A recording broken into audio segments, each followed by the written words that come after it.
नमस्कार, मैं हूँ शालिनी और आप देख रहे हैं बीबीएन भव्य भारत न्यूज। चलिए शुरू करते हैं आज की मुख्य खबरें। देश को रेयर अर्थ एलिमेंट के उत्पादन में आत्मनिर्भरता हासिल करने की जरूरत, राष्ट्रपति मुर्मू ने एआई को लेकर कही ये बात।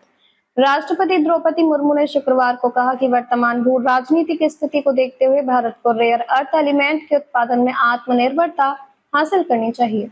राष्ट्रीय भू विज्ञान पुरस्कार कार्यक्रम को संबोधित करते हुए उन्होंने कहा कि इससे भारत को विकसित राष्ट्र बनने के अपने लक्ष्य को प्राप्त करने में मदद मिलेगी। यह देश की सुरक्षा सुनिश्चित करने में महत्वपूर्ण भूमिका निभाएगा।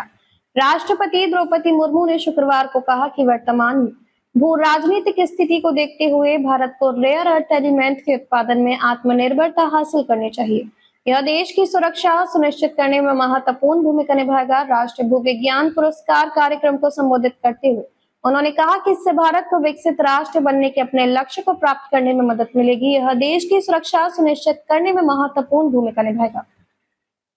उन्होंने कहा कि रेयर इसलिए नहीं है क्योंकि इनकी उपलब्धता कम है, बल्कि इन तत्वों की पहचान की प्रक्रिया बहुत जटिल है। स्वदेशी तकनीक के विकास से इस जटिल प्रक्रिया को पूरा करने में मदद मिलेगी।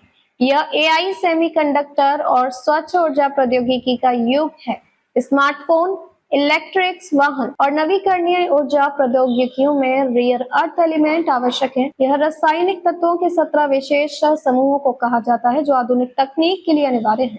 उन्होंने कहा कि खान मंत्रालय स्थिरता और नवाचार के लिए प्रतिबद्ध है। खनन क्षेत्र एआई, मशीन लर्निंग और ड्रोन आधारित सर्वे को बढ़ावा दे रहे हैं। खदानों के अवशेषों से मूल्यवान तत्वों की प्राप्ति पर भी ध्यान केंद्रित किया जा रहा है। उन्होंने कहा कि इस वर्ष देश के कई हिस्सों में बादल फटने और भूस्खलन के कारण लोगों को काफी नुकसान हुआ है और ऐसी प्राकृतिक आपदाओं की समय पर जानकारी प्राप्त करना बेहद जरूरी है। उन्होंने कहा, भूवैज्ञानिक समुदाय से मेरी अपील है कि वे बाढ़, भूस्खलन, भूकंप और सुनामी जैसी प्राकृतिक आपदाओं के अनुसंधान पर अधिक ध्यान दें। तो अभी तक के लिए इतना ही। मैं शालिनी आपसे विदा लेती हूँ। अगली खबर में फिर मुलाकात होगी एक और खास खबर के साथ। तब तक के लिए बने रहिए बीबीएन भव्य भारत न्यूज के साथ। नमस्कार।